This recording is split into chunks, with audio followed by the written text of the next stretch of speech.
그러니까 이제 변곡점과 주식시장 관해서 제가 이야기식으로 몇 가지만 여러분들한테 얘기해 드리겠습니다. 이제 드디어 왔어요, 여러분. 근데 원래 내가 여러분들한테 변곡점과 주식시장 해가지고서 이거를 이쪽 파일로 넘어가는 게 좋을 것 같은데요. 여러분들한테 이 변곡점과 주식시장에 관한 얘기는 자주 얘기해주는 대목이거든요. 그게 대표적으로 7월 14일. 7월 14일 날도 여러분들한테 이종복이가 이렇게 변곡과 주식시장에 관해서 코멘트를 한 적이 있었습니다. 근데 여기서도 여러분들한테 내가 이걸 강조하면서 6월 23일 날 환율 분석, 7월 7일 날 전략, 7월 10, 12일 미스터 마켓 전략, 이건 월별 필살기거든요. 분기별 필살기 해갖고 중심이론 6대 필살기를 의미하는 건데, 이런 걸 보라고 하면서 해줬던 얘기가 현금이라는 얘기였어요, 여러분. 보세요. 여기 보면 다음 변곡점은 여러분들이 유추하기 바랍니다라고 하면서 그 변곡점에서 수익을 극대화하는 사람이 진짜다라고 하면서 얘기했는데, 이게 결국은 그 다음에 얘기가 들어갔죠. 8월 CPI 타이밍. 그러니까 8월 10일 플러스 마이너스라는 얘기예요. 근데 얘기는 다 해줬는데 이게 지금 보다 보면 처음 보는 분들도 있고, 미스터 진단이 방송이 끝나면 내가 그 추적을 하거든요. 여러분, 조회수를 추적을 해요. 그러면 일부가 먼저 나왔으니까 일부 조회수가 더 많아야 되지 않습니까? 근데 여러분들은 이걸 잘 안 보더라고요. 물론 통으로 봐서 이걸 안 보는지는 모르겠지만 정말 중요한 거예요, 여러분.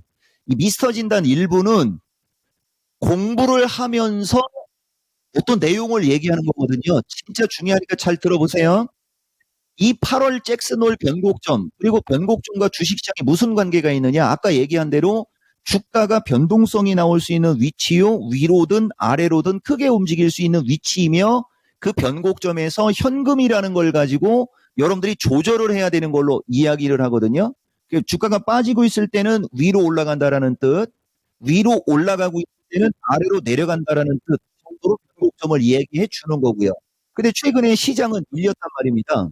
그러면 밀린 시장에서 변곡점이면 위로 올라가야 되는데 왜 이렇게 시간이 걸리느냐? 그 이유 때문에 이걸 여러분들한테 또 이야기를 하는 겁니다.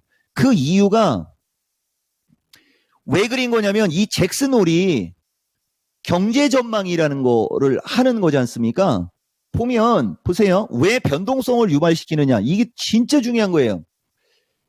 이게 계란이 먼저냐 닭이 먼저냐 하고도 같은 얘기일 수도 있는데, 끝나지 않는 긴축 때문에 그런 거예요. 끝나지 않는 긴축. 그 다음에 고금리 밴드. 이 고금리 밴드가 유지가 되면 중국 부동산 이슈가 터진 것처럼 미국도 상업용 부동산 이슈가 분명히 터질 거거든요. 그거 못 버텨내는 거예요. 여러분들이 주식을 미수로 사거나 신용을 맥시멈으로, 이것도 가급적이면 내가 용어를 지금 고른 거거든요. 원래는 그냥 이빠이라고 하는 게 표현력이 좋은데, 어쨌든 신용을 최대한으로 끌어서 신용을 썼을 때 주가가 밀리면 반대되게 나가듯이 이 고금리가 지속적으로 높이 유지가 되면 상업용 부동산은 반드시 터지는데, 연준과 그 파웰 등은 이 상업용 부동산 문제 없다는 얘기만 계속하고, 중국은 이미 부동산 문제가 터져서 주가가 밀려 내려가고 있는데 등등등등. 그런데 말입니다. 지표가 좋으면 오히려 끝나지 않는 긴축 때문에 장이 밀리고요.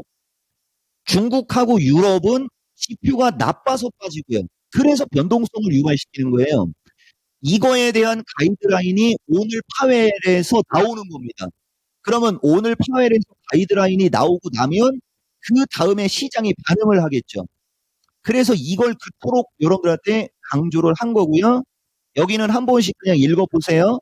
그래서 이 변곡점과 주식시장에서 여러분들한테 내가 강조하고 싶은 것은, 이것도 여러분들 한 번씩 읽어보시기 바랍니다. 나도 커피 한 잔을 해야 되니까 한 55분쯤에 끝내야 될 거 아니에요. 이런 거 다 설명하면 시간이 부족하니까 나중에 2부에서 시간이 되면 요거는 좀 설명을 해드릴게요. 지금 주식시장은 이 변곡점을 지나고 있는 거예요. 중기 변곡점 중에서도 끝물을 지나고 있는 거예요. 그러면 어느 시점에서 지수가 올라갈 거란 말이에요. 그 어느 시점에서 올라갈 지수를 보고 주식을 주도주로 공략하라고 이야기하는 게 핵심 요점입니다. 그래서 주도주 위주의 포트폴리오 맞다. 그리고 주도주가 저항권에 위치했을 때 이제 최근에 소외받았던 주도 섹터의 종목들이 순환매가 나올 것을 나는 예상한다.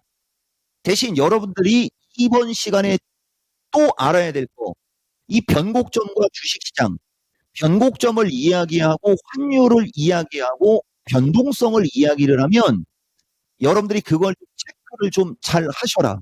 그러면 투자에 도움이 된다. 이렇게 말씀드리겠습니다.